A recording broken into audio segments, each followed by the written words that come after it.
अस्सलाम वालेकुम। वालेकुम सलाम मियाँ। क्या खस्ता हालत बना रखी है आपने इस इमाम बारगाह की।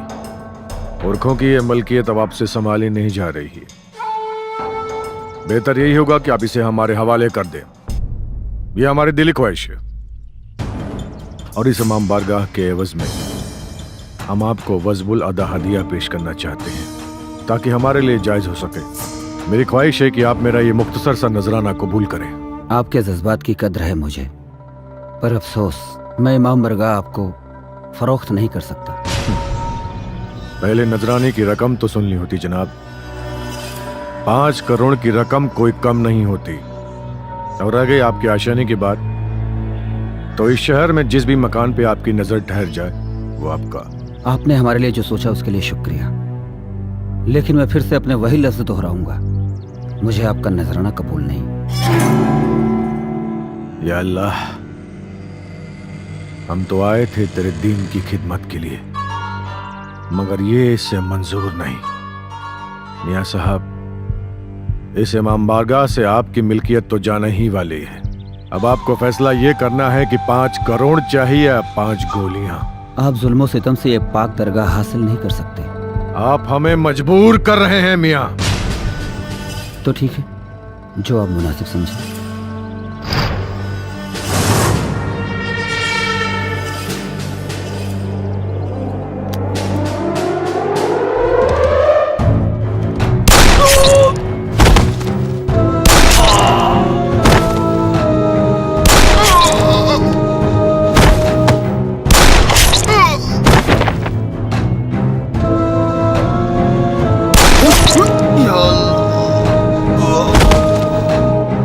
5 करोड़ इनके जनाजे पे खर्च कर देना,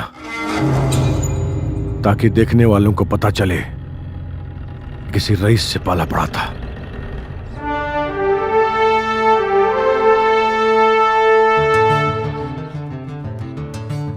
यहां साइन करो। बहुत बहुत बधाई हो तुम्हें नई पोस्टिंग की। थैंक यू सर। सच्चाई और ईमानदारी से काम करना। जी सर। जाओ चेक पोस्ट संभालो। जी।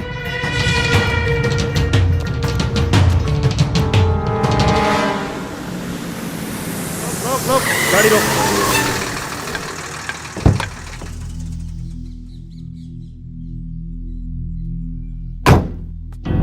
काशी भाई जी, का बात है? गाड़ी काहे रोकला है? चेक पोस्ट पे गाड़ी काहे रुकेला? चेक करावा गाड़ी। हमार गाड़ी चेक हुई? हाँ, दिखावा। कहा गाड़ी में? जानवर जबा करे बदे जाता, तोरा का मतलब बा?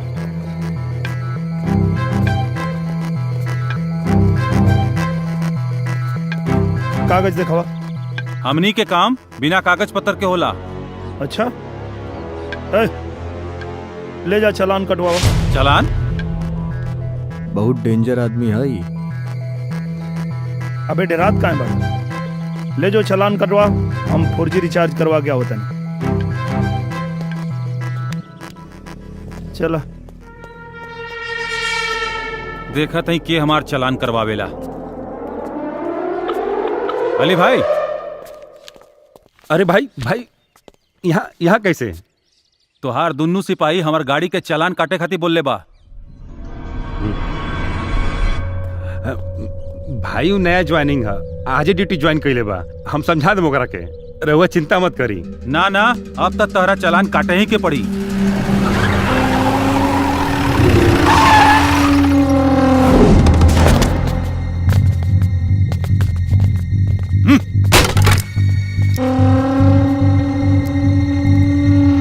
काले दरोगा, नायल बड़े का तो हिम्मत कैसे भइल हमार गाड़ी पकड़े के? गलती हो गई। चल चल माफी मांग।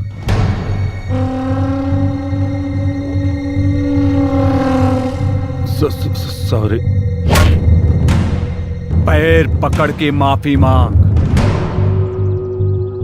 ए, सोच मत, पैर पकड़ के माफी मांग। समझ में नहीं क्या होता? माफी मांग। साहब की वर्दी छोड़। या तो चल, एकर वर्दी छोड़ दे ली। अरे तोर वर्दी पकड़ ले ली। अरे नया बोल। ज्वाइनिंग बाव कर। बोल का करबे। वर्दी छोड़ के बात कर। ए, ना छोड़ब तक को उखाड़ लगे। देखबे वर्दी की पावर। चल दिखाओ दिखाओ। सिपाही रे, सिपाही रे।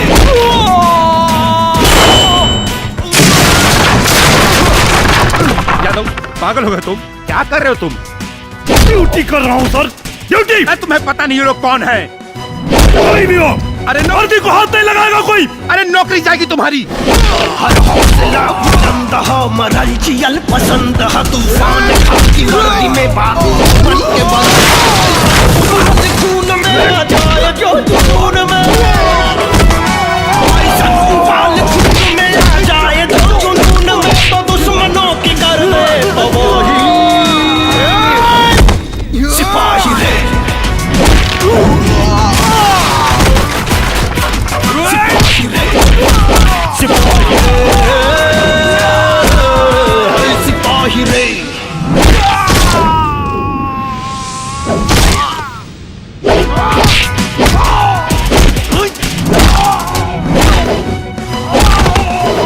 सिपाही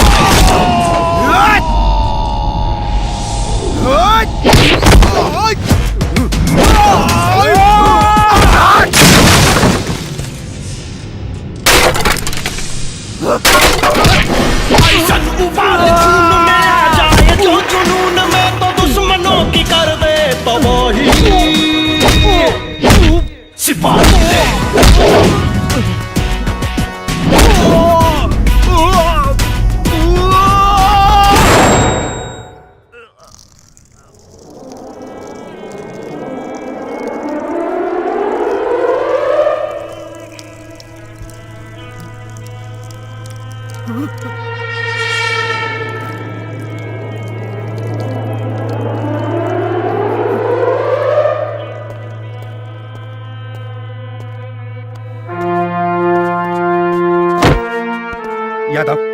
यादव समझ क्यों नहीं रहे हो तुम?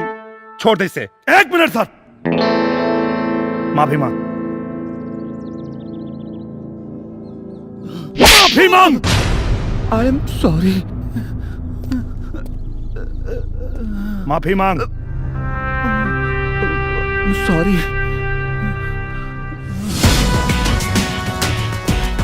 ये वर्दी हमारा स्वाभिमान है। हमारे स्वाभिमान पे दोबारा हाथ लगाने की जुर्रत किया तो अब की बार तो सिर्फ मुताया है, अगली बार मारते मारते हगा देंगे। चल। सिपाही रे, यादव क्यों कर रहे हो तुम ये सब? वो तुम्हें मार देंगे, जान से मार देंगे तुम्हें वो। सिपाही रे।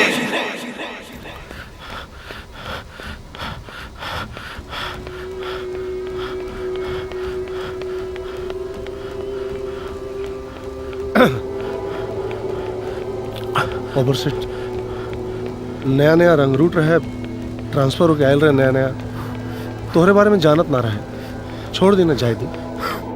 चुप, एकदम चुप। एक लफ्ज एसपी, एक भी लफ्ज अगर निकल तो हर लफ्ज पे गोली चल जाए। खून सवार वो हमरा को बड़ी बार। खुदा कसम अगर हमारे बीच में शासन प्रशासन आयल तब पूरे प्रदेश में आग लग जाए।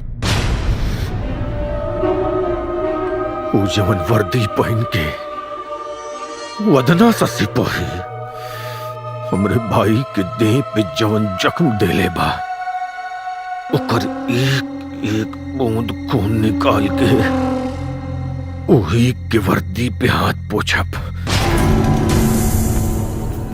कारे का जरूरत रहा हो राक्षसन से दुश्मनी मोल लेवे के? हाँ? अरे जेकरा सामने जानवर तक के रूह कापेला, ओकरे सामने तोर कौन औकात रे?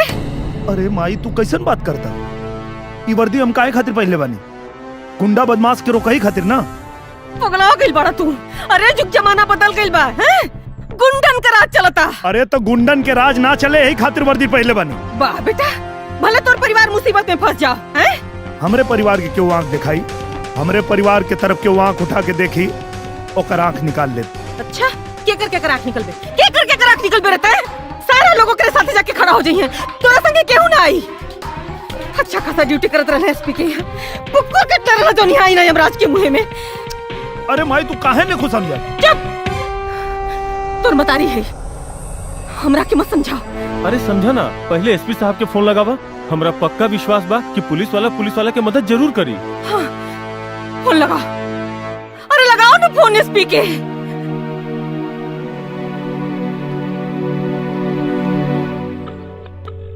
जय हिंद सर। जैन यादव, कहाँ बाड़ा तू? सर हम अपने घर पे बानी सर। सर ये सब कहा होता सर? यहाँ घर के लोग हमके डांटा था, वहाँ पुलिस वाला लोग हमके थाना से भागे कहा था। हमरा सामने क्यों हमरे ऑफिसर पे हाथ उठाई और हम देखी। यादव, पुलिस डिपार्टमेंट के साथ नाइंसाफी बर्दाश्त ना कर, जल्दी आ जा तू। का कहला अपने घरे बुलाओ तारे। अरे तो जाना, जाना बेटा। अरे जो न रे।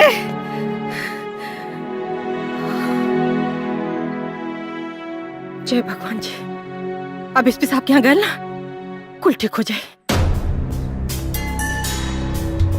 जय हिंद सर। जय हिंद। सर मेरी कोई गलती नहीं है सर।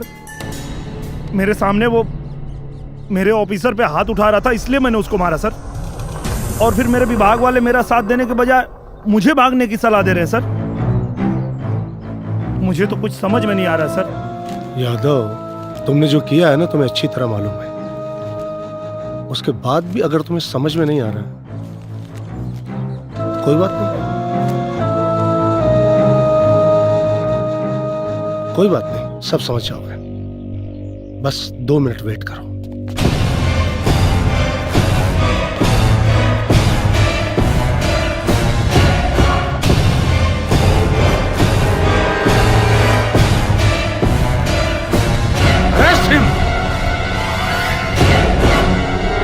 अरे यार तू लोग तो भरोसा कर हमरे ऊपर। यादव, हमने के वहीं ड्यूटी पे बानी जा। साहब के आदेश से बढ़ के कुछ नहीं खे। हाथ ऊपर। यादव, तुम्हार खेल खत्म। सर समझाई ना ये लोग के। ले जाओ इसे। सर हमारी बात सुनी सर। हम कोनो गलती नहीं की गए सर। अरे आप पुलिस वाला हो के वो पुलिस वाला के साथ नहीं की थे सर। आपको अपने सिपाही पे भरोसा नहीं सर। सर आप गुंडों का साथ दे रहे हैं सर। सर गलत कर रहे हैं आप।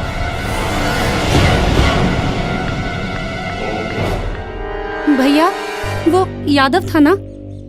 अमरपाली अब वो इनोसेंट कांस्टेबल यादव नहीं रहा। वो देशद्रोही टेररिस्टों से मिला हुआ है।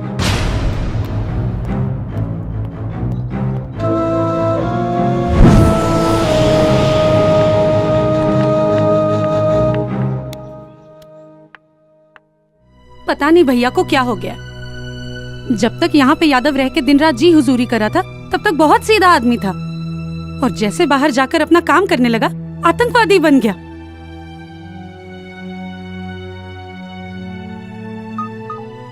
अब मिल गई है आप तो बस इतना कहूंगा कि इस प्यार को इज्जत मिले। कुछ ऐसा करूंगा। I love you. I love you two.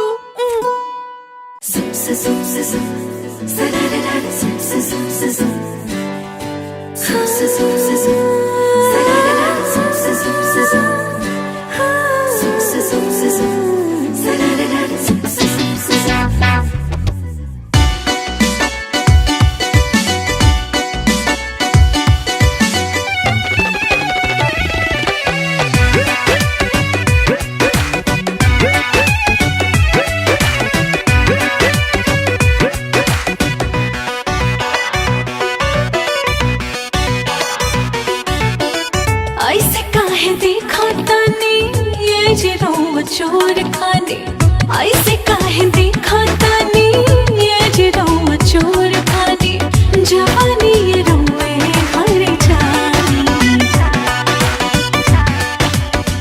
दिलवा में होला कुद कुदिया देख के ही दुधिया गोराई गोराई। दिलवा में होला कुद कुदिया देख के ही दुधिया गोराई।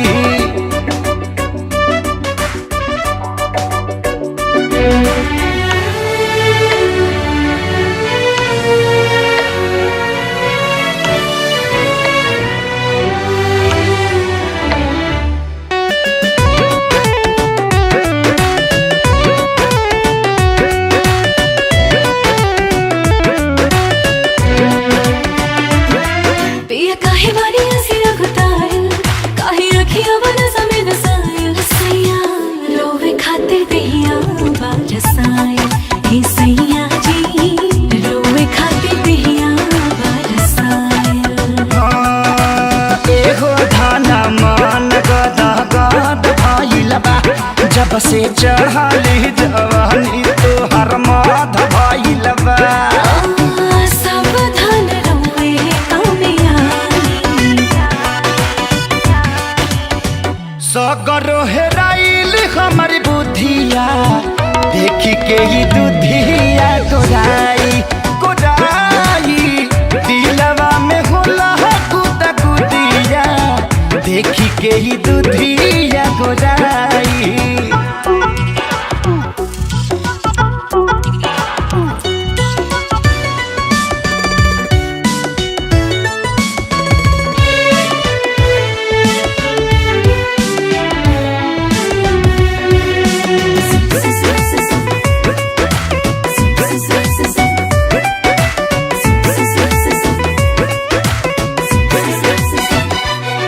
रुके कुछ दिन काले खेल जाई तेरे मन जाके रस मिल जाई सैया सबर करी हानी भेटाई ए सैया जी सबर करी हानी भेटाई छागल छुना छुनिया छना कगइल बा ए हो जान हमर जिया रसना कगइल बा बतिया में जमिया छुड़ाई मनया जब भइल पूरा गुदिया देखी के ही दुधिया गोराई गोराई दिलवा में होला गुदा गुदिया देखी के ही दुधिया गोराई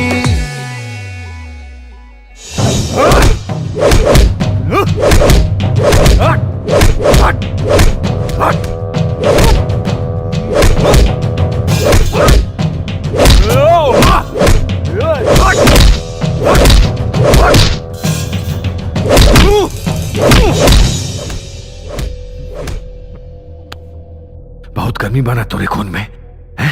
कुल गर्मी आज मूत बन के निकली।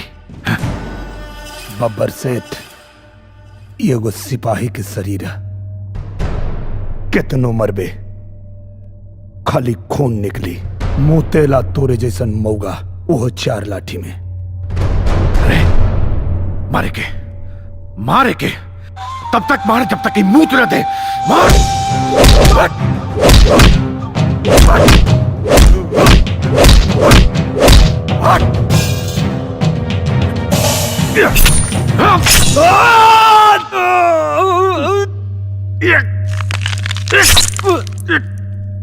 मुतबे जरूर मुतबे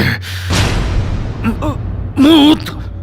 बब्बर सेठ हमार मौत निकाले में तोरा 7 पोस्ट के मौत बारी आ जाई। सिपाही चले ताश तो खेलवे खत्म कर देता नहीं। ना ना ना ना ना ना ना ना बब्बर सेठ, पूरा पुलिस डिपार्टमेंट फंस जाई और साथ में तू लोग भी फंस जीबा। अब पार्टी के छवि खराब हुई तो न लग। धोनी के हमेशा 24 घंटा पार्टी का डर लगल बा। अरे बब्बर सेठ तू टेंशन मत ले, एकरा पर तो देशद्रोह का ऐसा इल्जाम लगवाइब ना कि सारा जिंदगी जेल में चक्की पीसी। तब एकरा के पता चली कि बब्बर सेठ से ना बब्बर शेर से टक्कर ले ले बा। बाकी सब लोहा सिंह संभाल नहीं है हो। सिपाही बना देशद्रोही। दिनेश यादव नाम का एक सिपाही जिसकी हरकतों पर पूरा पुलिस डिपार्टमेंट शर्मिंदा है। दरअसल कल हथियारों से भरा एक ट्रक पुलिस के हाथों लग गया। पुलिस के आला अफसरों का कहना है कि यादव पुलिस में भर्ती ही इसलिए हुआ था कि अपने देशद्रोही साथियों की मदद कर सके।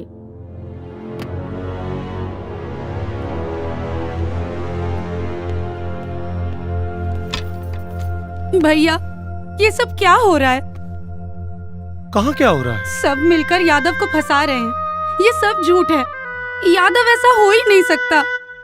एक मिनट तो और काहे का मतलब? ये जौन कुछ हो रहा बा नाटक है? हाँ भैया ये सब बिल्कुल नाटक ही है। यहाँ हम में से कौन नहीं जानता कि बब्बर कैसा आदमी है। सब मिलकर उसे फंसा रहे हैं। भैया भैया प्लीज कुछ कीजिए। आम्रपाली अभी तो इतना बड़ा भाई लो कि अपने बड़ भाई के काम में दखल दा। और इस सब तो हर काम नहीं थे कि का सही और का गलत। जाके अपन काम करा जाए जैसे। गलत तो गलत ही है भैया, एक सीधे साधे आदमी को आप लोग ने आतंकवादी बना दिया। अम्रपाली, यादव शेर के पिछवाड़े उंगली करे चल रहे, वो भी बब्बर शेर के। अब देशद्रोह के जुर्म में सड़बे जेल के अंदर। बिना सोचे समझे आग में कूदने का नतीजा देख लिए। जोश में होश खोना बुद्धिमानी नहीं है। अब सड़ो। सर, इसके चक्कर में हमारी वर्दी भी जाती, लेकिन आपने मुझे बचा लिया। हम तैयार हैं सर इसके खिलाफ कोर्ट में गवाही देने के लिए। द्वार प्रमोशन पक्का देव। कल 12 बजे कोर्ट में पेश होते ही तो हर जिंदगी का 12 बज जाए यादव। यादव गलत नहीं है। क्या गलत किया? हाँ, गलत आदमी को पकड़ा और हमारे एसपी ने उसको फंसा दिया। देशद्रोह में छट्टा कहेगा। यादव कटेगा सबको, कटेगा सबको। आप दारू पीकर एसपी को गाली क्यों दे रहे हैं? है ना रे, छोटा है। हाँ, पैसा घूसखोरी लेके एसपी बन गया। हम लोगों को कहते चोरी करो। नल्ला पागल छोटा। तो क्या आप अपने दरोगा साहब से भी नहीं डरते? हमारा दरोगा साहब देखो वहाँ बैठा है। लागत चढ़। दुर्गा प्रसाद शुक्ल साहब हमारे साथ है। दरोगा साहब बोले करो, तुम जो कर रहे हो सही कर रहे हो। हम कर रहे हैं। हाँ, हमको डर नहीं है, सब सही कर रहा है। जो यादव कर रहा है सही कर रहा है एकदम। आपको सस्पेंड कर देंगे तो कर दे, घंटे से कर देंगे, क्या फर्क पड़ता है? मैं डरता हूँ क्या? वर्दी चली जाए चली जाए। प्रधानी का चुनाव लड़ूंगा, पीडीसी बन जाऊंगा। हाँ, ईमानदारी से काम करूंगा। मैं डरता नहीं हूँ। जाओ, दिया मसाला तुम लोगों को टीवी में दिखाओ, अखबार में छापो। एसपी चट्टा, एक नंबर का चट्टा। जाओ, तुम लोगों को मसाला दिया, दिखाओ टीवी में। बात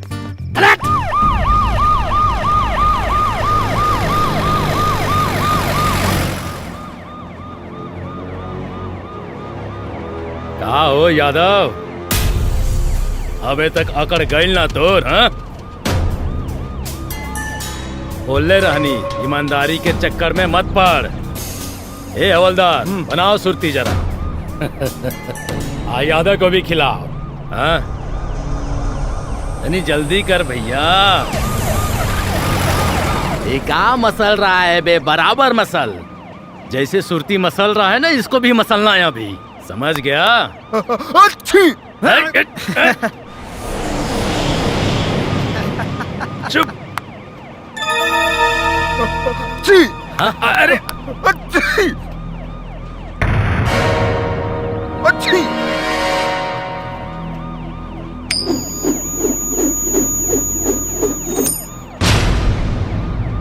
लाओ भैया।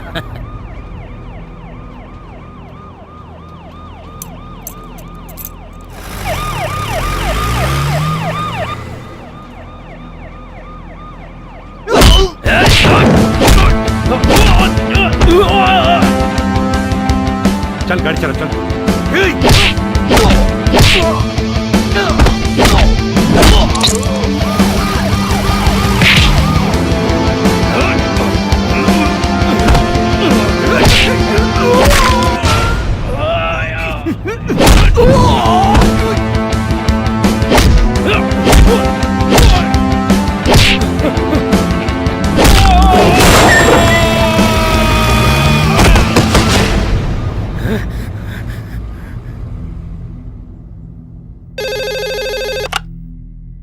हेलो सर, यादव फरार हो गया। फरार हो गया? क्या बकवास है लोहा सिंह? सही कह रहे हैं सर, देव सिंह ने गद्दारी की है। सर, जाते जाते वो सरकारी असला भी लूट ले गए। एक मुजरिम पुलिस कस्टडी से फरार हो गया और तुम क्या कर रहे थे? चप्पे चप्पे पे नजर रखो, किसी भी कीमत पर यादव की गिरफ्तारी चाहिए। चलो फोन रखो।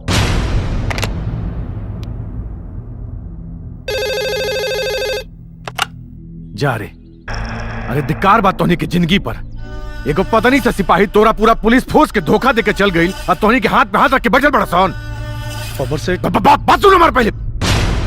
हमरे सबर का इम्तिहान मत ले एसपी, ना था आदमी हम जानवर नियर काटी ले। जितना जल्दी हो सके ओके पकड़, पकड़ ओके।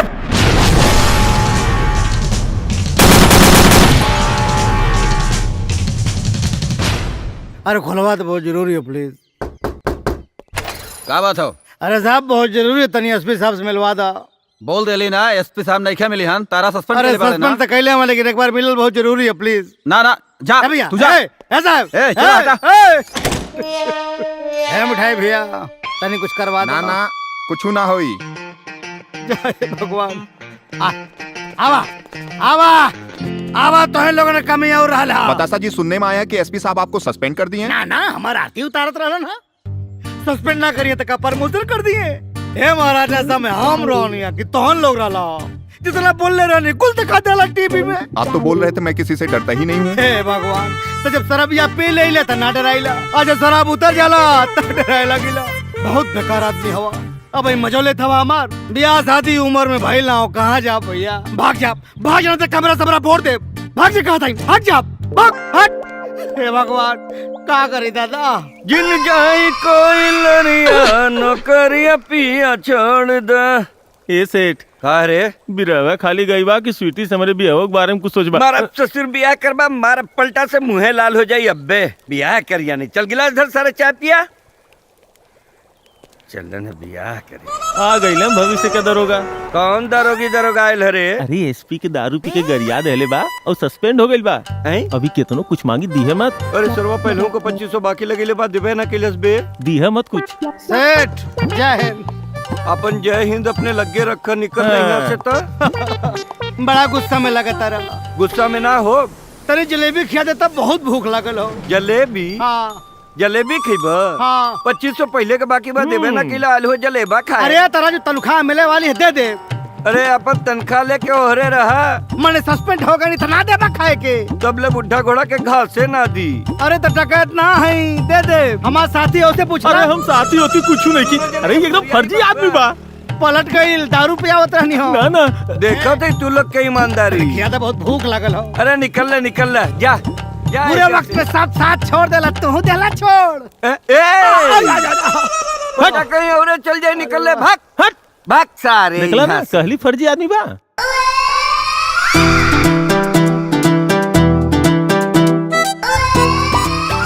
हम हैं स्वीटी और हमरा के अपन दिलबर के इंतजार बा।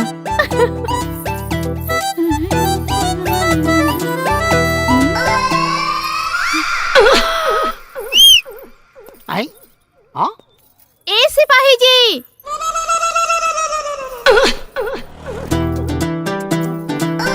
हम अच्छा घर से आई। यो घर से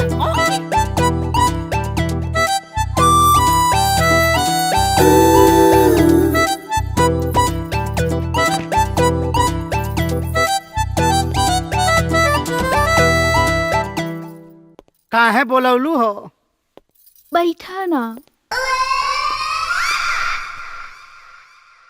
हम तो तोहरे जैसन जवान गबरू मरद ढूंढत रहनी। का इंटरव्यू देला हा? एसपी के तो पूरा फाड़ देला। अरे का फाड़ देली हो? दारू के नशा में कुछ गरिया देनी है। दारू?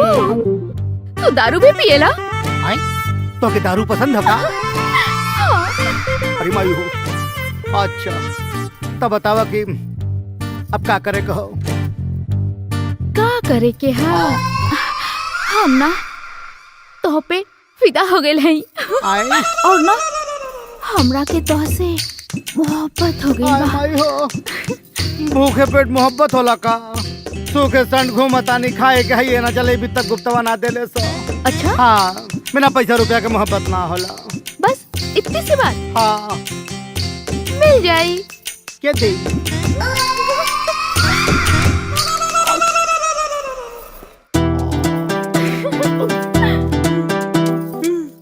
अरे भाई हो इतना पैसा? अच्छा सुनो, सबसे पहले अपन ये हुलिया चेंज करा। अच्छा और आज से तार एक ही काम बा। हमके प्यार करे के। प्यार? पहले कपड़ा खरीदम, फिर पनीवा का पैसा देम, फिर जलेबी खाओ, ठीक बा? अच्छा ठीक बा, ओके बाय बाय। अरे प्यार के करी।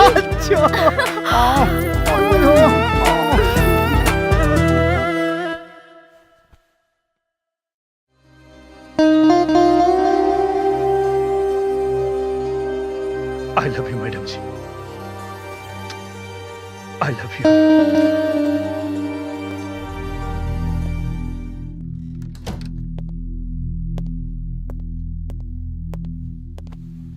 यादव, तुम यहाँ?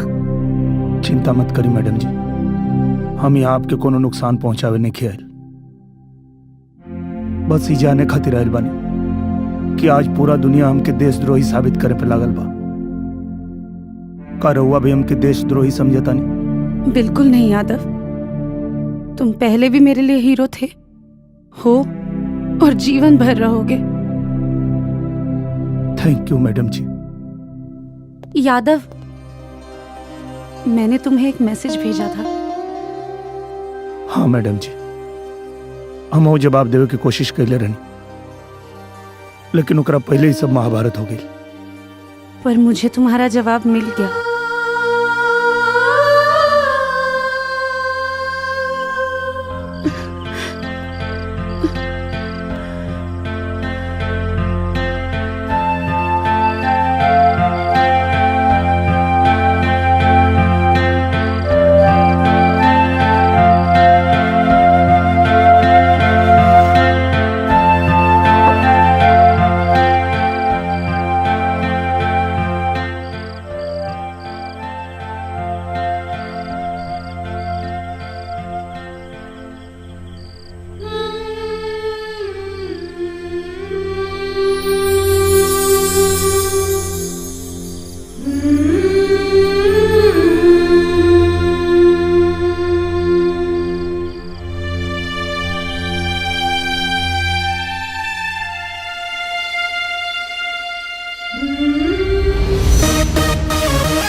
चाही रानी भरत हरिया लेके सूत रहा हमरा के कोरा चीखही में हो जाई भीन सारिया। सैया छोड़ दा, सैया छोड़ दा, खटिया तू दूर दे बका, कहिया ये करा तुम्हें राजा दूर दे बका, काल लाल पहिला काट के हो काल लाल पहिला काट के ई रहे गोरे गोरे खाला खाला ए सुगना, खाला खाला ए सुगना, कटोरे कटोरे खाला खाला ए सुगना, कटोरे कटोरे खाला खाला ए सुगना।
आवो खा लो। हेलो। हाँ लोहा सिंह, मैं बोल रहा हूँ। जय हिंद सर। जय हिंद। लोहा सिंह, यादव जितना खतरनाक बब्बर सेठ के लिए है उतना ही हमारे लिए भी है। राइट सर, इस बार छोड़ेंगे नहीं, देखते हैं कितना भागता है। हाँ, पर एक बात का ख्याल रखना कि यादव तुम। सर, यादव आपके घर पे? हाँ। सर मैं अभी फोर्स लेके आ रहा हूँ। ओके।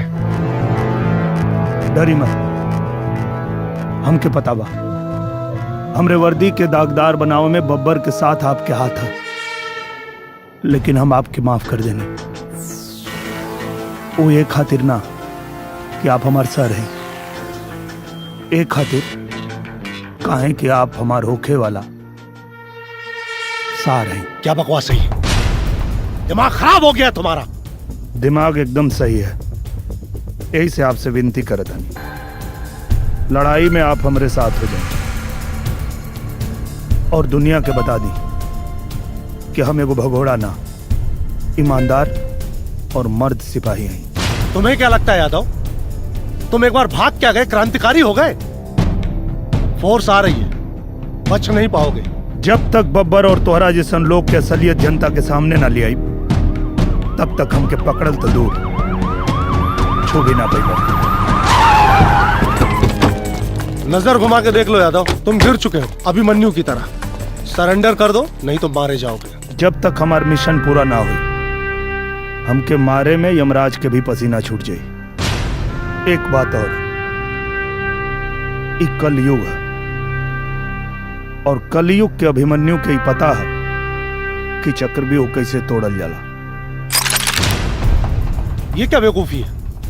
पागल हो गए तुम लोग, मारे जाओगे तुम लोग भी इसकी तरह। सर, हम रउआ से कम पढ़ा लिखल जरूर बनी, पर ईमानदारी और बेईमानी में फर्क मालूम बा हमरा के। हम सब यादव के साथ बानी। ए, सब के हुआ अपन गन फेंक दा, ना तो साहब का खोपड़िया खोल दे बेचे। रॉन्ग, बहुत गलत कर रहे हो तुम लोग। देखो मैं फिर समझा रहा हूँ तुम लोगों को, सब के सब मारे जाओगे। सिपाही रे, सिपाही रे, सिपाही रे। गाड़ी तक छोड़े ना चलवा एसपी साहब।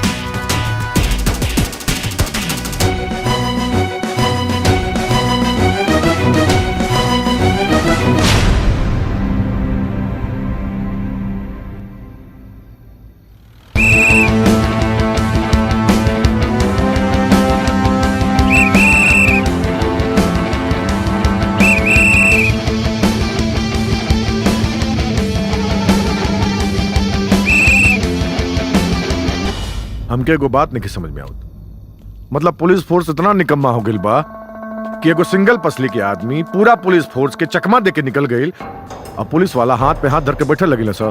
बब्बर सेठ, बात ये कि हमरे सिपाही ओकरे फेवर में बंदूक लेके खड़ा हो गई ना, हमरे खिलाफ। अब समझ में नहीं क्या, अचानक धोखा हो गई। एक मिनट कहीं तू लोग बिरादरी तो नहीं खेला? अरे ना, अगर तू लोगों से नहीं हो तो हमसे बता दो, हम अपने आदमी के काम पे लगा दे। और अगर हमारा आदमी काम पे लग जाए नु तो शहर में हुई कत्लेआम और शहर के लॉ एंड ऑर्डर लग जाए दक्षिण। बब्बर सेठ, हमार बात सुना, ऐसा कुछ करे का जरूरत नहीं खे। जगह जगह नाकेबंदी कर दियल गई बा, पुलिस चप्पा चप्पा पर तैनात बा, यादव बच के भाग न पाई। देखा, अगर कानून व्यवस्था के कुछ हुई तो हमारे मंत्री पद पर आ चाहिए, हमरे पर आ जाए का मतलब आप पर आ चाहिए। ऐसा कुछ मत करे एसपी साहब, बताई ना। बस एक और मौका, एक और मौका दे, या तो जिंदा या मुर्दा आपके सामने हुई। ठीक बा, आखिरी मौका, आखिरी मौका गवैला लग तो ओकरे बाद मिली सजा। और बब्बर सेठ के सजा का मतलब मौत।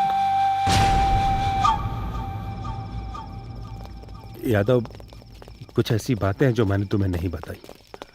मैं नहीं चाहता था कि तुम कोई गलत कदम उठाओ। यादव, समझ रहे हो तुम मैं क्या कह रहा हूं? भाई कब है? यहां कहां बैठली? कहां बस भैया? फौजी, मीना, हे माई का भइल बोलना, कहाँ बा सब लोग? खत्म हो गए। का खत्म हो गई? सब खत्म हो गए।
छोड़ दे हमारे बाबू के, छोड़ दे, छोड़ दे, छोड़ दे हमारे बाबू के, छोड़ दे, छोड़ दे, छोड़ दे हमारे बाबू के, छोड़ दे, छोड़ दे, अरे क्या कर रहा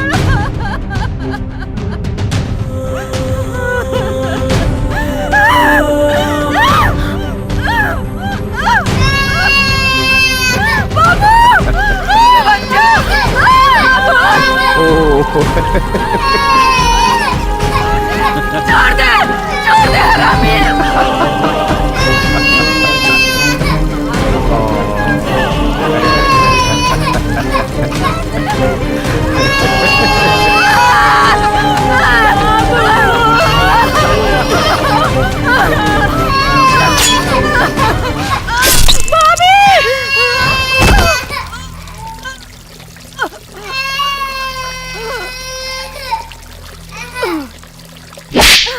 तेरी माँ का भाईजान ई का करत हुआ? तोहरा के तो दोजक में भी जगह न मिली, एकरा के कुमारे मार देवा।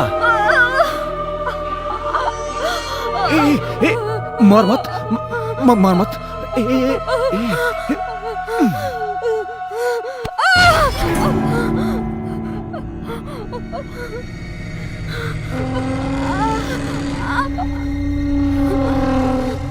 तो के पता बा तू दुनिया का पहला हसीना हो बे,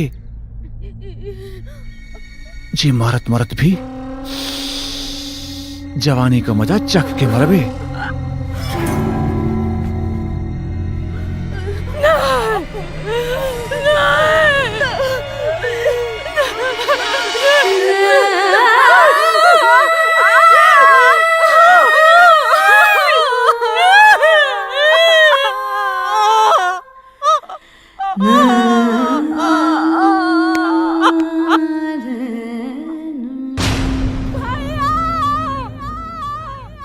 पूरा परिवार का लाश देखे खातिर हम 9 महीना कोख में ना पले रही बेटा।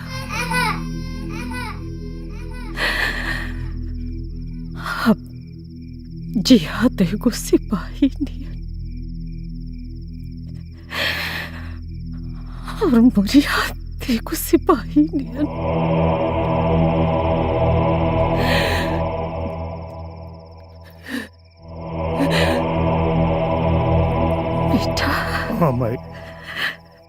वो पापियों में से एक भी पापी जिंदा बची तेरे मतारी की आत्मा की शांति ना मिली। क्यों न बची भाई, क्यों न बची, क्यों न बची बेटा, क्यों न बची भाई।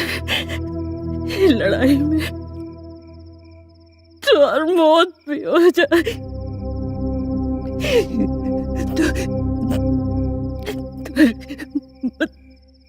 मतारी के तुमको तकलीफ ना हो। छोड़ो छोड़ो मत, ना छोड़, ना छोड़ माई, ना छोड़, क्यों ना छोड़ माई, माई ना छोड़ माई, ना छोड़ माई, माई, माई, माई,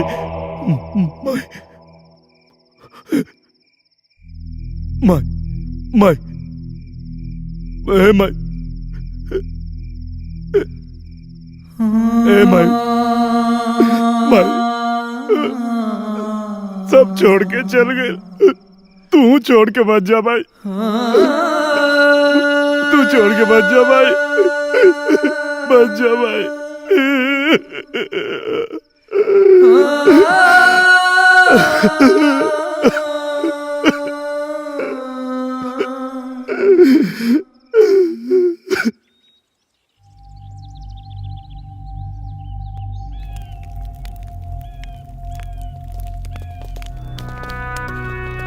वर्दी के फर्ज निभावे खातिर हमार पूरा परिवार के आहुति चढ़ गई। अब अंजाम चाहे जौन भी होके, वर्दी पहनत समय जौन शपथ ले रही, अपने वर्दी और कानून की रक्षा के लिए अगर मेरी जान भी चली जाए तो भी मैं अपने कर्तव्य से पीछे नहीं हटूंगा। अपने शपथ के आखिरी सांस तक निभाई। ये आहुति सिर्फ तोहरे परिवार के ना, ये आहुति पूरे सिपाही समाज के परिवार के रहे। जब पुलिस ही पुलिस के दुश्मन हो गई तो गुंडन और बदमाशन के कौन दोष दिहल जाए। शासन और प्रशासन मिलके हमने के खत्म कर दी। हमने का कर पाई मर्दे, तारा ऊपर भी देशद्रोह के कलंक लगा देले बा सरवा। वही कलंक के मिटावे खातिर लड़े के बा। वो कलंक के मिटावे खातिर ई मिशन के पूरा करे के पड़ी। और ये मिशन के टारगेट बा बब्बर के असलियत समाज के सामने लियावल और वर्दी के बेगुनाही। बिल्कुल, इस लड़ाई में हम लोग तुम्हारे साथ हैं। पर साथ देवे से पहले एक बार और सोच लो, काहे कि हमनी जौन रास्ता पे निकलल बानी जा, जान कभी भी जा सकेले। जान तो उसी दिन चली गई थी जिस दिन अली ने मेरे ऊपर हाथ उठाया था। वर्दी के सम्मान खातिर मरल जरूरी बा। हमहू मरे खातिर तैयार बानी। जान जाए तो जाए। बिल्कुल। लेकिन यादव, हमारा एक सिपाही लोहा के हाथ लग गया है। तब मिशन के पहला टारगेट हुई लोहा से।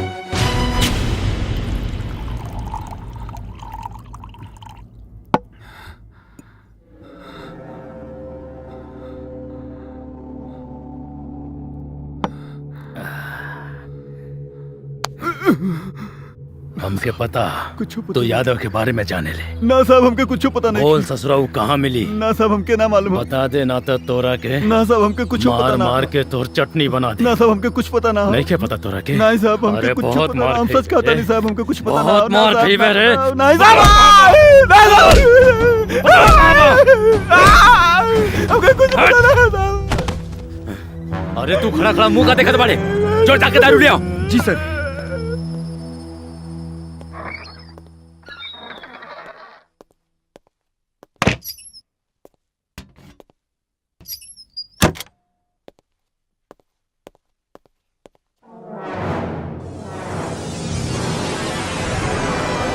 अरे बाप रे, यादव सर, हमका कुछ ना पता सर। यादव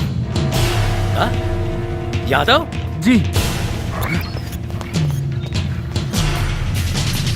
सर, सर ऐसे रहे।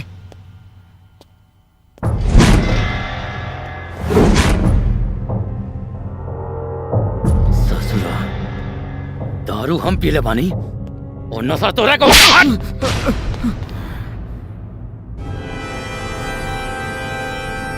सिपाही रे,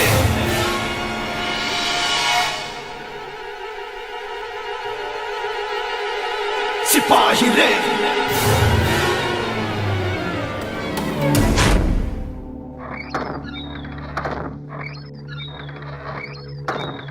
ये क्या होता है?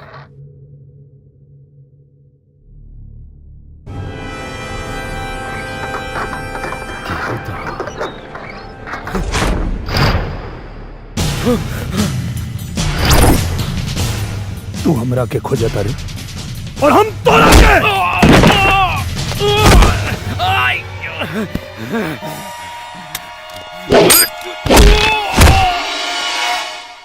यादव, हमरा को माफ कर दे, हमसे बहुत बड़ा गलती हो गई। कैसे माफ कर दी? हाँ? आज एगो सच्चा सिपाही कानून तोड़े पे मजबूर हो गए। का गलती के लिए रनिया? माफ कर दे यादव। बताओ का कसूर रहे हमार? ईमानदारी से ड्यूटी के लिए रन, ये कसूर रहे ना? माफ कर दे यादव। हमारा परिवार के का कसूर रहे? बोलना, बता। माफ करा। हमारा भाई के क्या कसूर है? हमरा भौजा के क्या कसूर है?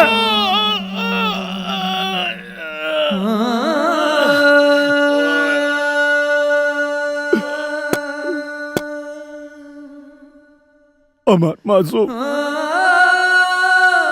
भतीजा के का कसूर रहे? हमार बहन के का कसूर रहे? हमार माई के का कसूर रहे?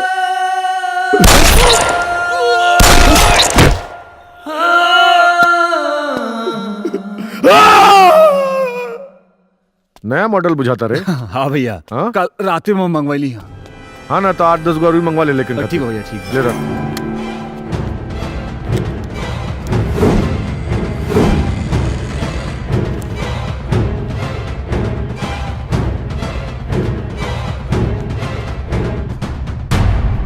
बब्बर सेठ,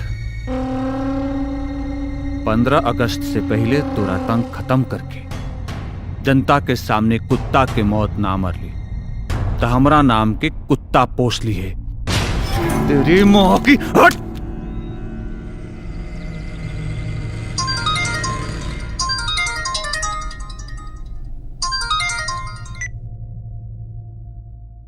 का बब्बर सेठ, कैसन लगल हमार तोहफा? बहुत अच्छा, बहुत अच्छा। बाकी एक बात याद रखिए, हमारा रिटर्न तोहफा तो के बहुत महंगा पड़ी। इतना जल्दी का बा? सब इकट्ठे दे दिए। बहुत जल्दी तोरा के एगो और तोहफा दे। तब तक के लिए बाय।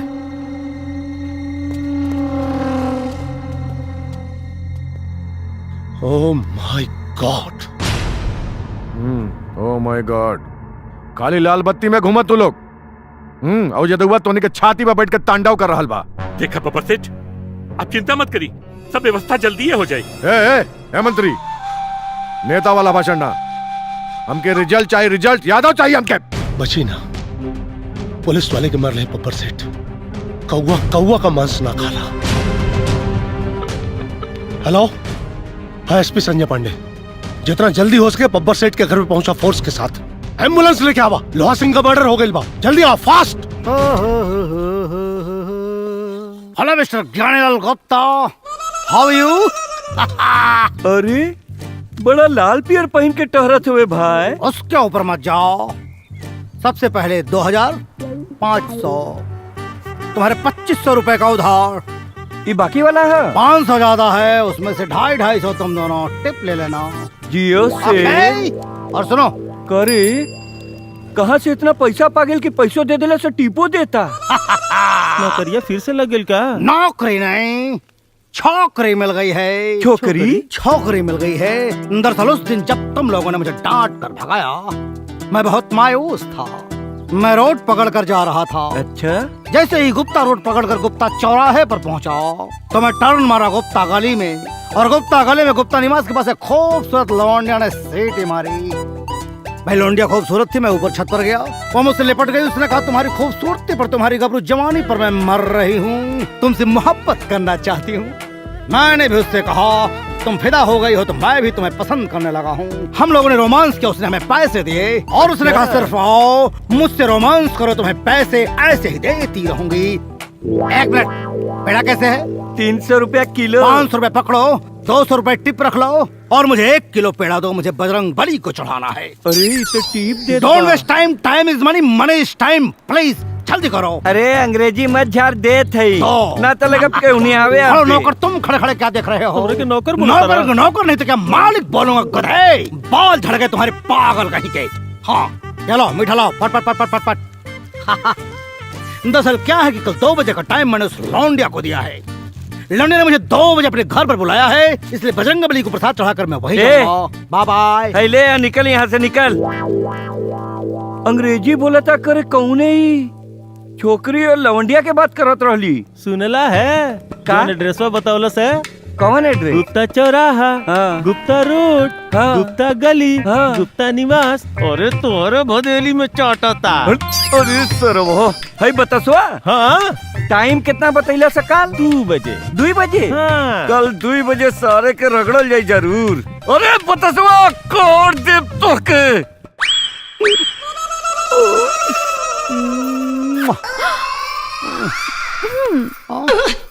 का स्वीट हार्ट?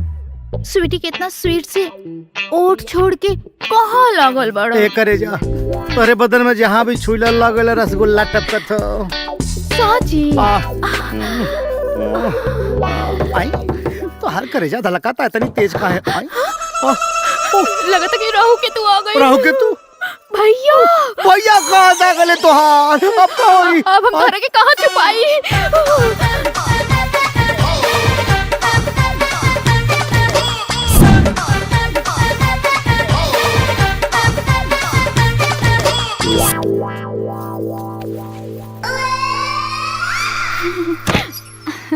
दरवाजा खोले में इतना टाइम? भैया के रहल? केहू ना भैया। नहीं कोनो मर्द के आवाज आवत रहल। मर्द? वो तो हम गाना गावत रही। गाना गावत रहलू? मर्द के आवाज में गाना गावत रहलू है? भैया तू हम पे अपन स्वीटी पे शक करेला? हाँ, बिल्कुल। अच्छा तो जा ढूंढ ला के मर्द बा।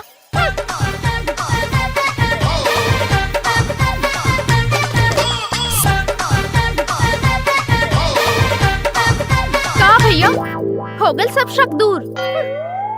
कुछ ना बहन करे, तू हमार बहन पे शक करत हुए, गलत गलत इल्जाम लगावत हुए। मेरे प्यारे सिपाही दोस्तों, मेरे साथ जो भी हुआ आप सब उससे अनजान नहीं है। मैं देशद्रोही हूं या सच्चा सिपाही हूं, सच्चाई आप सब जानते हैं। हाँ ये बात अलग है कि कोई आवाज उठाने की हिम्मत नहीं कर रहा, पर एक बात ध्यान रखिएगा, जो आज मेरे साथ हुआ वो आपके साथ भी हो सकता है। माँ, बहन, भाभी, पूरे परिवार के लाश की कल्पना कर सकते हैं। कल्पना मात्र से ही रूह कांप जाती है। मैं आप सबसे इतना ही कहना चाहता हूं कि आप अपने आत्मा से एक बार जरूर पूछिएगा कि इस धर्म और अधर्म की लड़ाई में आप किसके साथ हैं। अगर आपको लगता है कि मैं देशद्रोही हूं तो मेरा साथ मत दीजिए, लेकिन अगर आपको लगता है कि मैं एक सच्चा सिपाही हूं तो अपने आत्मा की आवाज जरूर सुनिएगा। जय हिंद। सही कहा था यादव, अब भैया हमनी के डिपार्टमेंट देत का बा। हमनी के स्थिति सबसे गैल गुजरल बा। आ खादी के सामने तक खाकी एकदम अपाहिज हो गइल बा। का हो, हमनी के यही दिन खातिर वर्दी पहन ले रहनी जा कि अपना अफसर के कुत्ता के खाना खियावल जाए और मंत्री जी के लड़का के स्कूले छोड़े जाइल जाओ। पिताजी, हमरा स्कूल में सब लड़का हमके सिपाही के लड़का कह के चिढ़ावे ले। तू यादव अंकल जैसन कोनो काम करा ताकि हमहू फक्र से कह सकी कि हमार पिताजी सिपाही हवे। हई रउआ ली, हमरा बेमानी के जेवर ना चाहिए। का हो, का सोचा ताड़ा? सोचे के का बा, यादव के साथ देवे के बा। का हो सिपाही जी, यादव के वीडियो तो वायरल हो गई बा, रउआ केकर साथ बानी? वैसे दिल से तो यादव के साथ बानी, लेकिन नौकरी से मजबूर बानी। रोवा जाए यादव जी के साथ दी।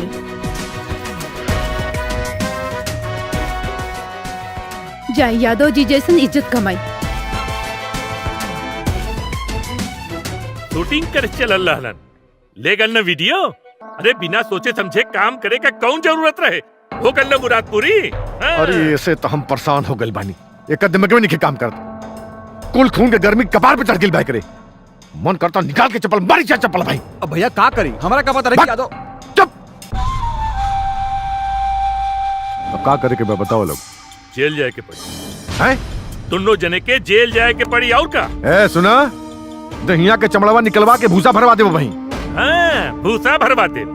जानवर काटत रहले ना, आदमी कटबा। अब इतना मुश्किल से तुहार इमेज समाज में बनैले है, जेल न जेबे तो क्या करबा है? देखा एक बात बता दे, हम लोगन के सत्ता बा, हम लोग हई, तब पे तू बचल हुआ। हम लोग गईली ना तो चल जेबा। समझाई आप। मंत्री जी सही कहता रहे, जनता भड़क चुकल बा, ध्यान भटकावे खातिर जेल जाए जरूरी है। जब मामला शांत हो जाए रउआ लोग बाहर आ जाए, हम संभाल ले। रउआ लोग जाए। आओ ये हुआ हीरो बन के घूमत आतवन। अरे हीरो के जीरो बनावे में तो हमार पीएचडी बा। एसटीएफ का गठन हो रहा बा। एनकाउंटर में इतना छितरा हुई ना कर कि पतो न चली कहाँ चल गई। रउआ लोग जाए। जेल चल जाए, इस सुविधा छोड़ के जेल चल जाए। अरे महाराज, ये हवेली राउर घर है तो जेल समझ ली ससुराल बा, और राउर वहाँ सुरक्षा और सुख सुविधा खातिर आपन आदमी जेलर बा ना। टेंशन मत ली, चल जाए। ठीक बा, जेल हम चल जाए, लेकिन ज्यादा दिन ना रुकब। अगला जुम्मा के हमरा अम्मी के बरसी है, फातिहा तो उनके मजारे पे पढ़ब। इससे पहले वो यादव खत्म होके के चाहिए। मेरी बात मान जाओ, तुम समझ क्यों नहीं रहे हो? मैं तुम्हारे बिना जी नहीं सकती हूँ। बब्बर और अली दोनों को जेल हो चुकी है, अब तो तुम लोग सरेंडर कर दो। मैंने भैया को फोन पर बात करते हुए सुना, एसटीएफ और कमांडो वाले आ रहे हैं। अगर तुम लोगों ने सरेंडर नहीं किया तो सब मारे जाओगे। एसटीएफ और कमांडो भी एक सिपाही होते हैं, और जब तक मैं अपने आप को बेगुनाह साबित नहीं करूंगा कोई मुझे रोक नहीं सकता। आपको क्या लगता है, अगर मैंने सरेंडर कर दिया तो ये लोग मुझे छोड़ देंगे? नहीं, मीडिया, शासन, प्रशासन सब उनके लोग हैं, और हमें सरेंडर करने का मौका नहीं दिया जाएगा। भून देंगे वो लोग हमें।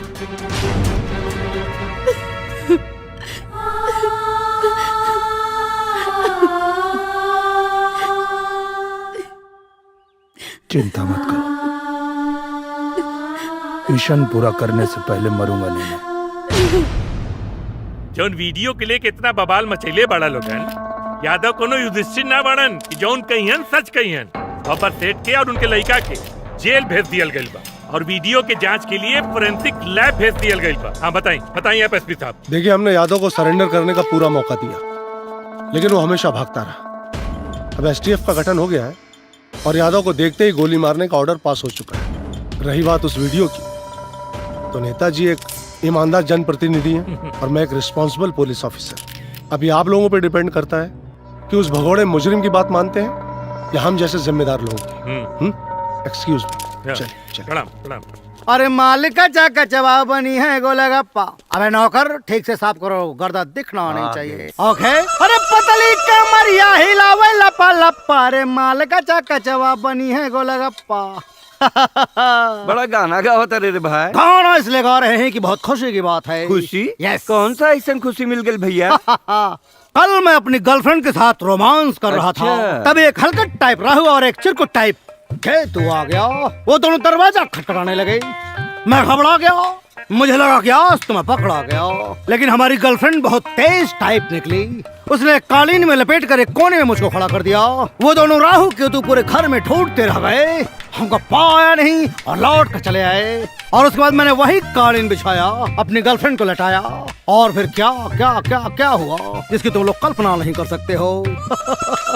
ओह माय गॉड, मैं तुम लोगों को एक कहानी को सुना रहा हूँ। एक काम करो, ये पकड़ो 2000 रुपए, मंदिर पर 2000 रुपए के बता से, क्या बोला मैंने, मंदिर पर 2000 रुपए के बता से बंटवा देना। मेरी राहु और केतु की शांति के लिए मेरी गर्लफ्रेंड से मुझे कल 2 बजे मिलना है और मुझे उसके लिए लहंगा खरीदना है। इसलिए मैं जा रहा हूँ भूतनाथ की दुकान पर। ओके माय डार्लिंग, आई एम कमिंग। और मारा हमरा के बुझाइल राहु केतु के बा के सेठ। अब बहिनो कुछ बिगड़ा लाई बा, तू अपना बहन स्वीटी के बिया हमरा से कर द। कहीं बतसवा कुछ ऊपर नीचे कर देलस ना तो हम बिया नहीं करब। सारे 5 लीटर पेट्रोल के इंतजाम कर, काल जला के बतसवा के राख कर दे राख। ठीक है। आर मांगे ले ना लुलिया, आर मांगे ले, आय हाय। आर मांगे ले ना लुलिया, आर मांगे ले, तो लुलिया तोहरे जैसन लामा हर भातार मांगे ले। लुलिया तोहरे जैसन लामा हर भातार मांगे ले। दे दो ना।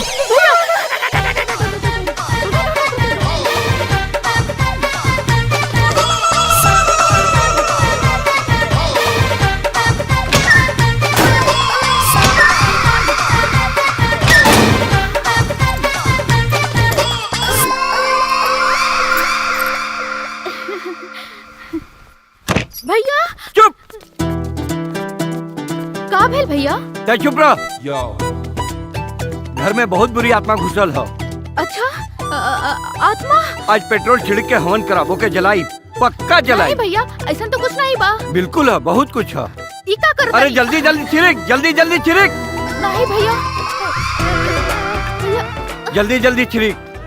तो के समझ में आवत हो? कुछ ना समझ में आवत हो। प्यार के भूत चढ़ला। मालिक माचिस मारी, जलाई जल्दी जलाई। ना भैया, जलाई से पर्दों में लगाई, पर्दों में। हाँ पूरा घर में आग लगा दी सेठ जी। वो में हाँ जलाई सेठ जी जलाई। अरे भैया वो में सब कुछ जल के राख हो जाई। आज का भूत जल जाई। भैया तोहर कुल संपत्ति जल के राख हो जाई। बुतावा अरे बुता, जल्दी बुता। पकड़ निकाला जल्दी।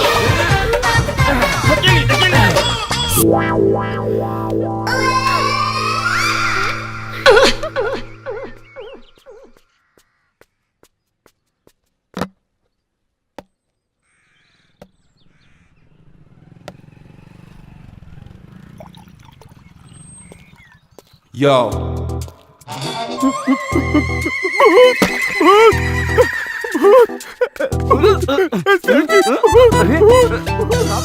Hello mister Gyanilal Gupta.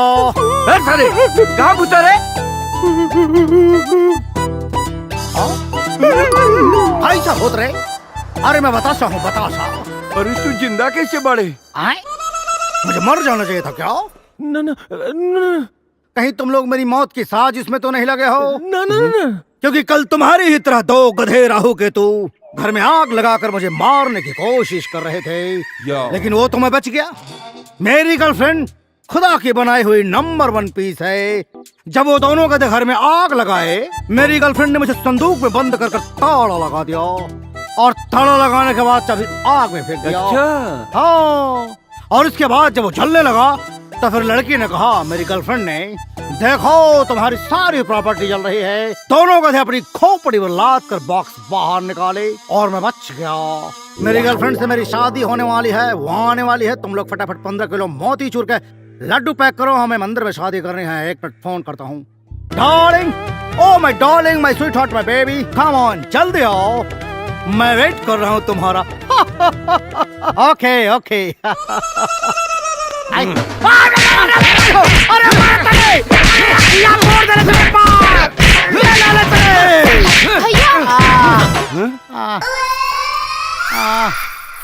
भैया स्वीटी मत मारा इनके। ए स्वीटी। हाँ अरे भाई तेरी बत्ती जला दे, कुछ लौकात नहीं खे। बत्ती बत्ती भुलाए गेल तोहार अंग्रेजी।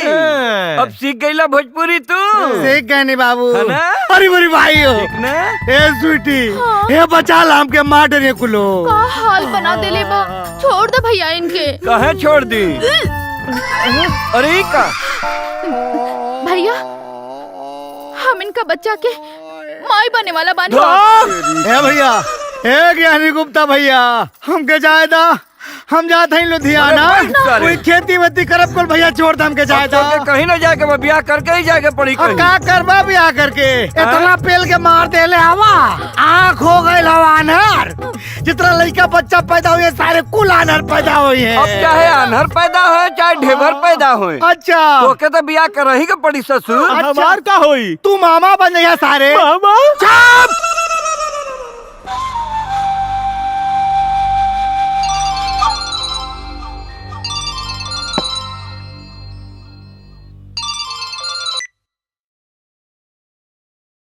भाई कई लेकिन आगल बाड़ी काल उन्हन के दुबई भेजे के बा। एक लड़की तक कमाले बिया, कैसा वहाँ से निकले के व्यवस्था करा, रात रंगीन हो जाई भाई। चल चल रख, ठीक बा, हम बताओ तनी। आई आई भाई। भाईजान 4 घंटा खातिर जेल से बाहर निकल कर व्यवस्था करी ना। पगला गेल बड़े, कुछ ऊपर नीचे हो गई तो सारा प्लान गड़बड़ा जाई। भाईजान भाईजान प्लीज, सिर्फ 4 घंटा खातिर। 4 घंटा बस हम खुद वापस आ जाए, कुछ ना हुई। भाईजान जेल में मन एकदम औजिया गेल बा, प्लीज भाई। ना मन बे। अच्छा ठीक बजो, लेकिन जल्दी आ जाइए। ठीक बा भाईजान, ठीक बा। ए जेलर, हमार भाई 4 घंटा खातिर बाहर जाई, व्यवस्था करा। अरे जैसन राव रिक्शा सेठ जी, चला ली बाबू। जो भाईजान खुदा हाफिज। खुदा हाफिज। ध्यान से जाइए।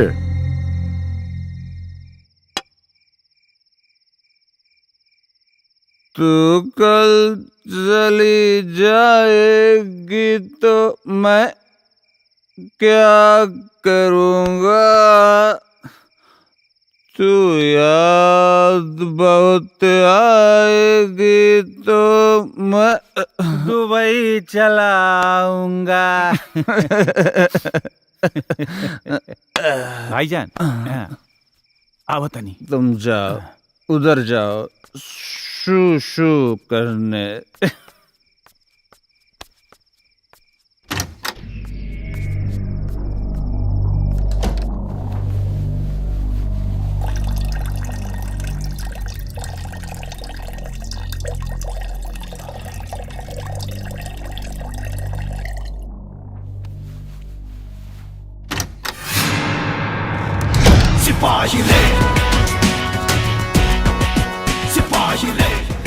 हमरा भतीजा के पानी में डुबैले रहले ना थे,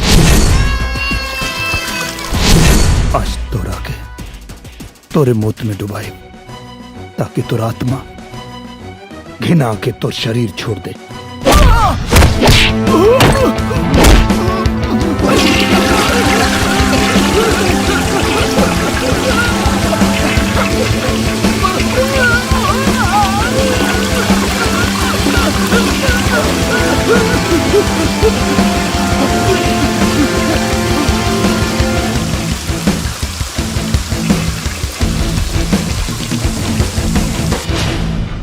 वाह ब्यूटीफुल जान, मैं तुम्हारे लिए ताजमहल बनवाऊंगा।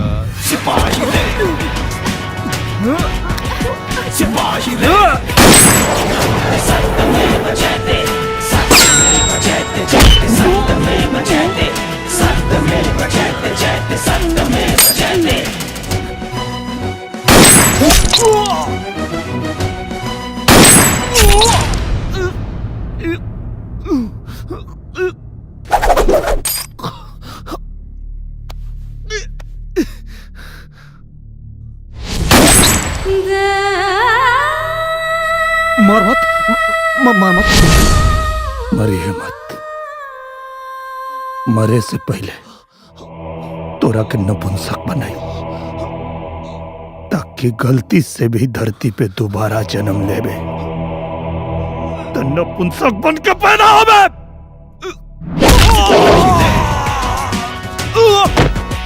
सिपाही रे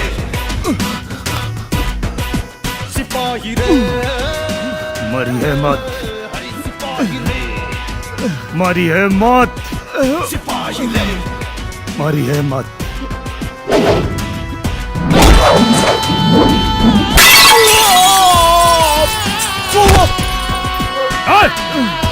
उठ उठ तानी मार मत मार मत।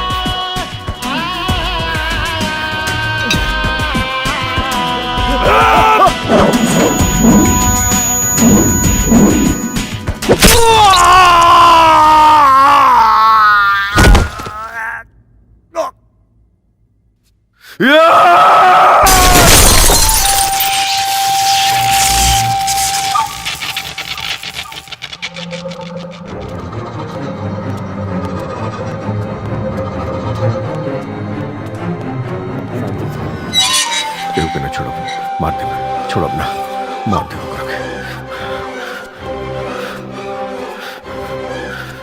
मार दे। अमर सेठ पर का जरूरत रहे अली की जेल से बाहर भेजला के? कौनो काम करे से पहले एक बार पूछ तो ले ले होती। अरे जवाब देत मुश्किल होता, कैदी जेल से बाहर गई कैसे? अरे मार बात सुना तब ना, अमर भाई को गोली मार दे रे। वही दिन तो पागल रही, लेकिन तू रोक ले लोगे। बाबर सेठ देखा वीडियो बहुत वायरल हो चुकल बा। अब वो जनता की नजर में हीरो बन गई बा।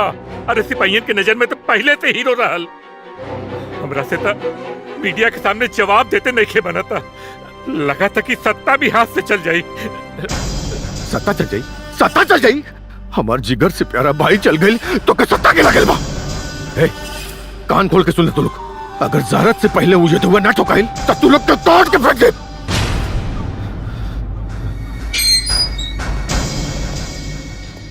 हाँ बोल। रउआ से कुछ बात करे के रहल। हाँ बोल। एसपी के बहन से यादव के चक्कर हा।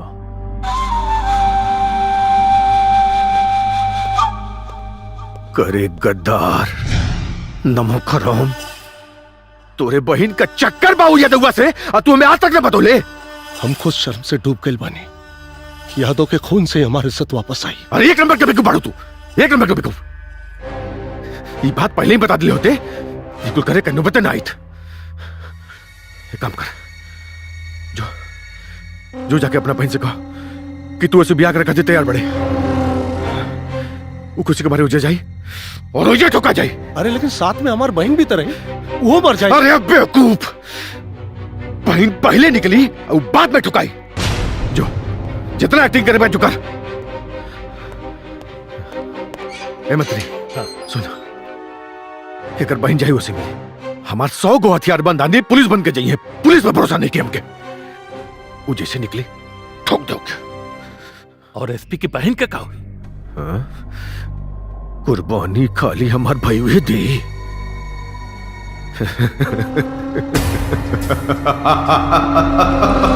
सर बस जेल तक पहुंचने का रास्ता मिल जाता। मिल जाएगा यादव।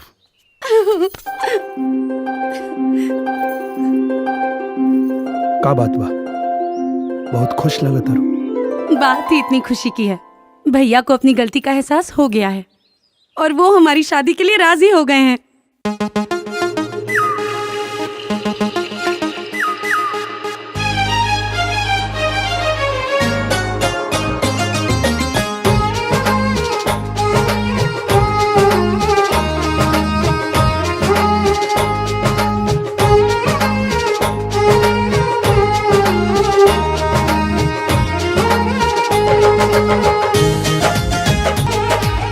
सावन में हरिहर भइल भतवे कोढ़ियाइल, चढ़ते कुंवारी पीर पिया फुलाइल।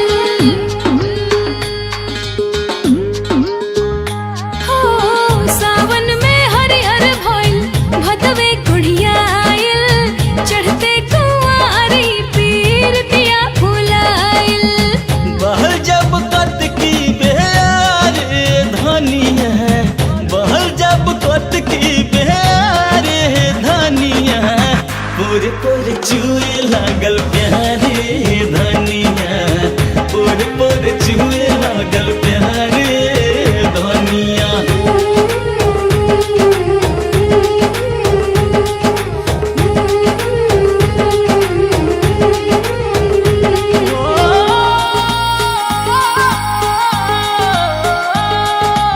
इश्क के अजबे गजब अंदाज हो खेला जाने कब अंजाम कब आगाज हो खेला इश्क के अलगे अपन रिवाज हो खेला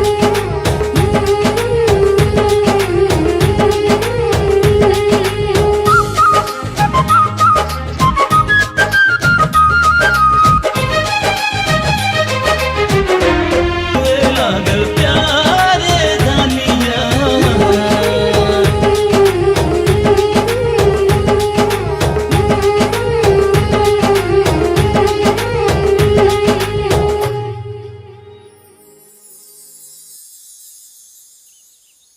तोरे भैया पे कैसे भरोसा करे? कर लो भरोसा। भैया ने तो ये तक कहा है कि वो कोर्ट में तुम्हारी तरफ से बयान देंगे।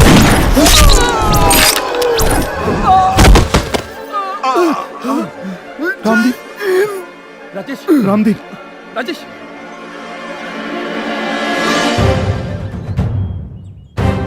चारों तरफ से घेर लो।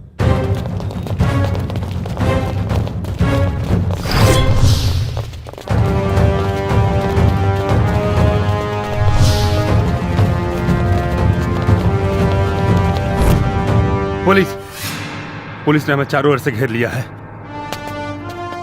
तुम्हार भैया धोखा दे रहे। अब लागत अब मिशन पूरा ना हुई। मिशन पूरा होगा, मिशन पूरा होगा यादव, तुम चिंता मत करो। मैं इनको सामने से चकमा देता हूं, तुम लोग पीछे से निकल जाओ। अरे सर, ये तो मौत के मुंह में कूदना होगा। आप कूदना पड़े या कुछ भी करना पड़े, इसके अलावा और कोई दूसरा रास्ता नहीं है हमारे पास। चलो चलो आ जाओ। लड़े के बाटे धर्म युद्ध कर विशाल गर्जना मिटी भले ही जिंदगी मिटी कबोई फर्ज ना। लड़े के बाटे धर्म युद्ध कर विशाल गर्जना मिटी भले ही जिंदगी मिटी कबोई फर्ज ना। देश प्रेम देखे नहीं अपना पराया, जो भी हम गद्दार सबके कर दे सफाया। बन के सियाही सिपाही ले। पलटूराम जी सर। मेरा गाड़ी तक पहुंचना बहुत ऐसा करो जी सर, तुम लोग मुझे कवर फायरिंग दो। ओके सर। चलो चलो निकलो।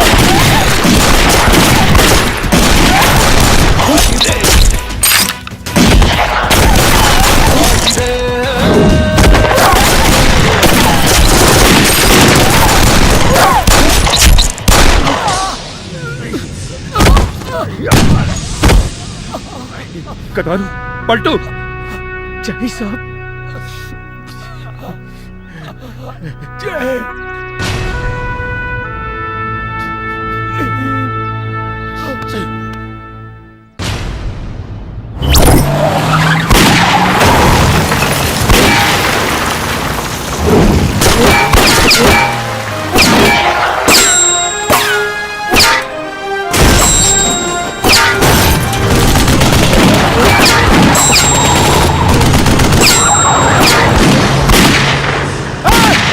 गोली मत चलाओ, गाड़ी में बहन है मेरी। ए, बम्पर सेट ने कहा है सबको उड़ा दो। पागल हो गया बम्पर सेट। चलो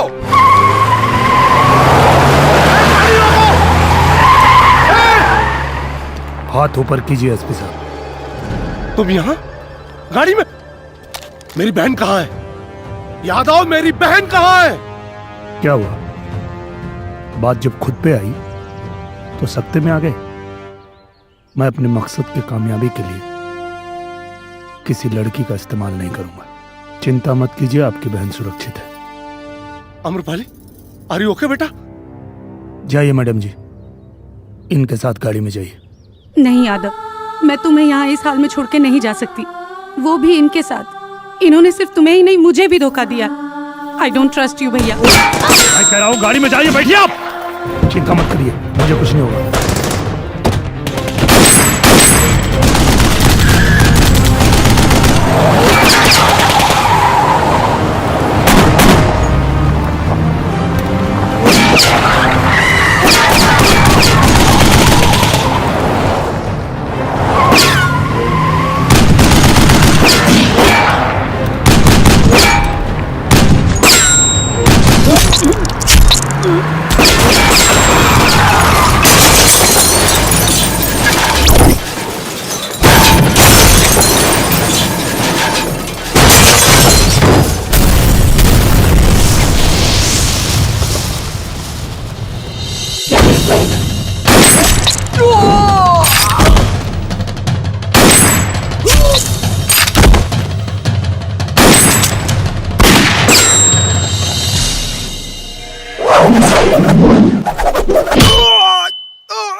वर्दी गई तो क्या हुआ, जमीर अभी बाकी है। सत्यमेव जयते जयते सत्यमेव जयते सत्यमेव जयते जयते।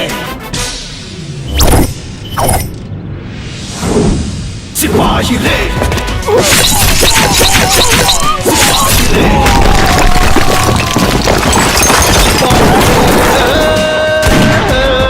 हरि सिपाही रे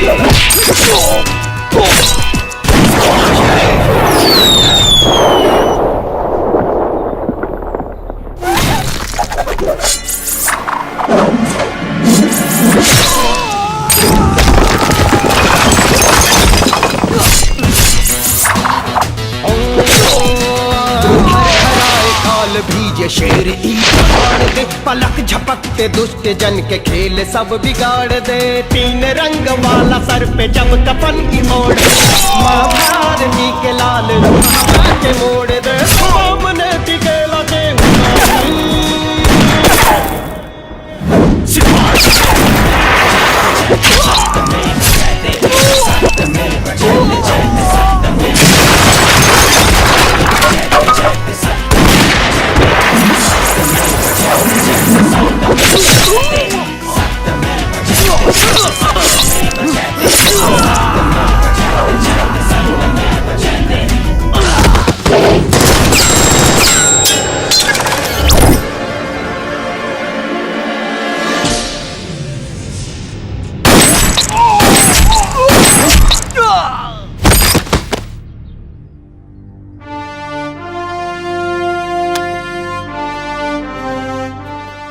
Amrapali, now you can trust me. Yadav, गलती तो हुई है मुझसे, बहुत बड़ी गलती हुई है, और अगर गलती मुझसे हुई है तो इसका प्रायश्चित भी मैं ही करूंगा।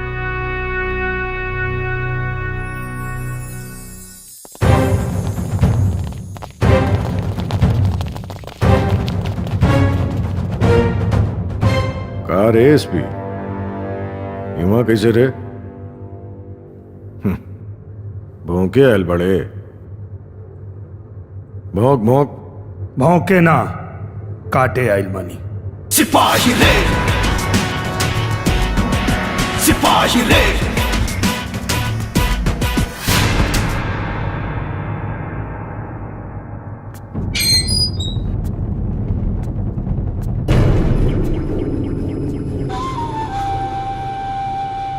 बासी रोटी और गरम खून के नाश्ता हमरा बड़ निकला गेला।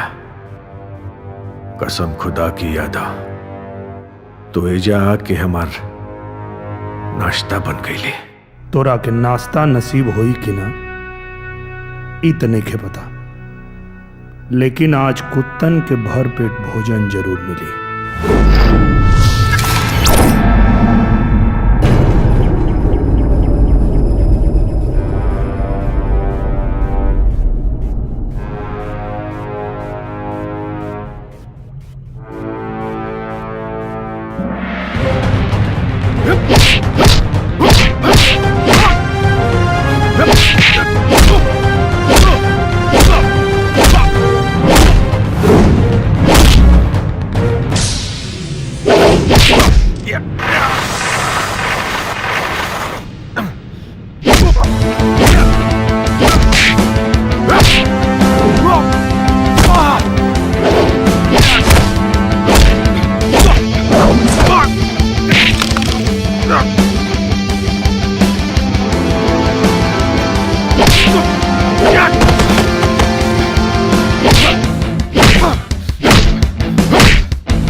सिपाही रे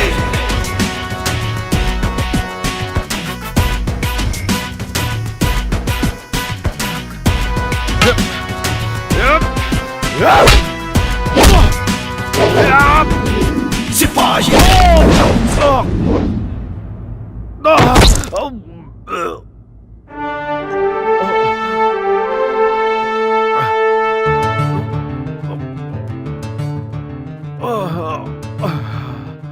का भाई नाश्ता ना करबे? जौन काम तोर लोहा के किल्ला ना कर पैलस इस सिपाही के डंडा कर दी।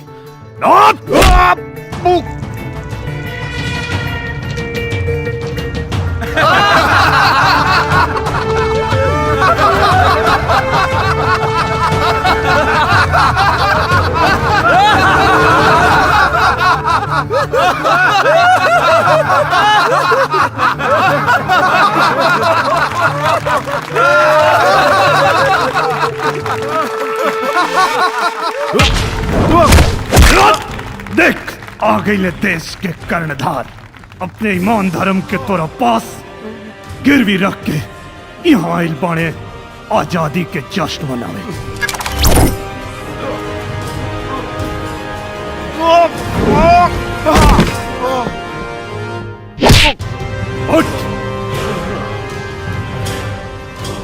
एसपी खड़े खड़े क्या देख रहे हो? रोको उसे।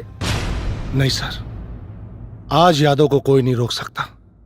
ये एक सिपाही की लड़ाई है, उसे लड़ने दीजिए। एसपी तुम अपने फर्ज के साथ गद्दारी कर रहे हो। आज पहली बार तो ईमानदारी कर रहा हूं सर, अब तक तो गद्दारी ही की है। You are suspended. कल जाती है आज चली जाए सर, नौकरी की किसको परवाह है। यादव अपने आप को सरेंडर कर दो वरना मारे जाओगे। मरता मोई दिन गई रानी जो ना दिन कुत्ता एगो सिपाही के वर्दी के जूता के नीचे रोत दिले रहे। देखा देखा यादव, सजा देले कानून का काम होला, आम आदमी के ना। कौना कानून के बात करता नहीं आप? हाँ? कौना कानून के बात करता नहीं आप? जो ना कानून के आप जैसा नेता मंत्री ए बब्बर जैसन देशद्रोही से मिलके अपना घर के नौकर बना दे ले बा। हम विश्वास दिला रहल बानी ई मीडिया के सामने कि तू बब्बर के छोड़ दा और सरेंडर कर दा। बब्बर के सजा अदालत में मिली और तोरा बेगुनाही के भी। कौना सजा के बात करता नहीं आप? हाँ? कौना सजा के बात करता रहा? कौना जेल में रखबा? ये जेल में जो ना जेल में ही दारू शराब पियता वो एयर कंडीशन रूम में तोनी लोग के मेहरबानी से। सच पूछा बब्बर जैसन देशद्रोहियन खातिर जेल कोनो 5 स्टार होटल से कम ना। और तोरा जानकारी खातिर इहो बता देता नहीं कि जेल में हजारों अपराधी ऐसा हमें जो जेल के अंदर से कोनो न कोनो नेता मंत्री खातिर काम करेंगे। सैकड़ों अपराधी ऐसा हमें जो जेल में रह के अपन कारोबार चलावे ले। और कुछ सम्माननीय अपराधी ऐसा भी हमें जो जेल के अंदर से चुनाव लड़े ले और जीत भी जाले। और कुछ पूजनीय अपराधी ऐसा भी हमें जो जेल के अंदर से सरकार चलावे ले। तुहार कहे का मतलब देश पे कानून नाम के कोनो चीजें नहीं खे। अरे देश में प्रजातंत्र हो और नेता ही देश का मार्गदर्शक होला। दुर्भाग्य बा हमारे देश के जनता के जो तोनी जैसे नेता के हाथ में देश के बागडोर सौंप लेवा। झूठा वादा करके विधायक सांसद बनला के बाद तोनी के टारगेट का होला? करोड़ों की गाड़ी, 5-10 बंगला। ये 5 साल के लक्ष्य होला ना तोनी के। जो जनता तोनी के चुन के भेजले बा। कबो बिना सिक्योरिटी के वही जनता के बीच में जाके देखा। अगर चमड़ी न नोच ले तक कहिया। एक बात बतावा, प्रदेश एकदम सुरक्षित बा, कानून व्यवस्था एकदम सही बा, केकरा दम पे बोले लो? ये पुलिस डिपार्टमेंट के बल पे। वही पुलिस डिपार्टमेंट के एगो सिपाही के का तकलीफ बा? कबू जाने की कोशिश कैला?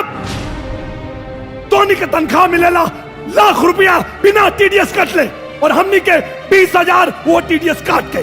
सरकारी बस, रेलवे, सब जगह धोनी लोग के फ्री सेवा। तो हर लड़का पढ़ी है कन्वेंट में, और हमारा लड़का सरकारी स्कूल। धोनी खातिर एगो सिपाही के औकात का।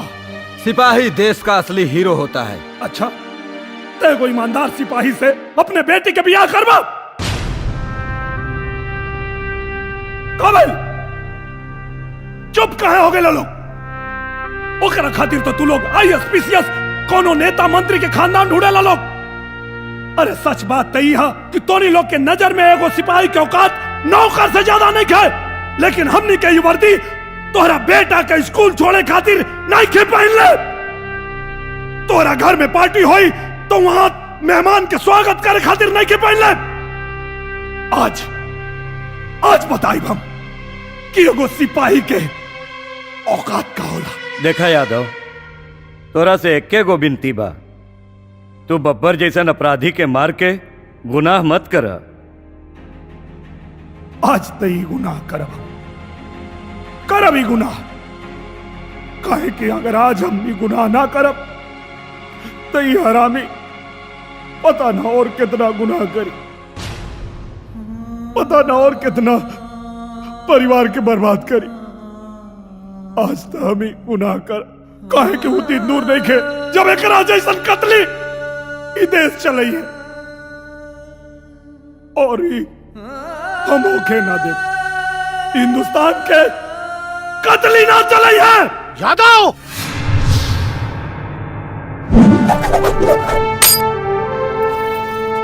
बचपन से सुनत आ रहल बानी कि कानून अपना हाथ में ना लेवे के चाहे, लेकिन आज कानून अपना हाथ में ले अपना हाथ में कानून।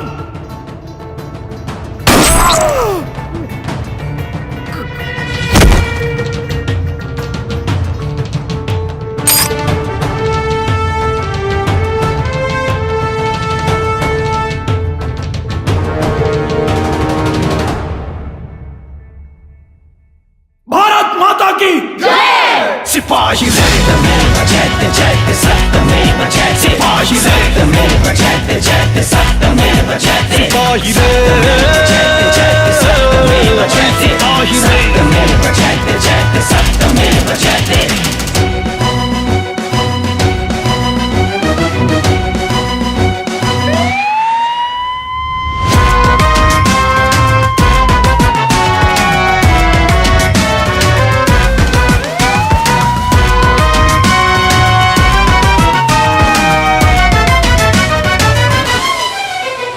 लड़े के बाटे धर्म युद्ध कर विशाल गर्जना मिटी, भले ही जिंदगी मिटी कबोई फर्ज ना। लड़े के बाटे धर्म युद्ध कर विशाल गर्जना मिटी, भले ही जिंदगी मिटी कबोई फर्ज ना। देश प्रेम देखे नाही अपने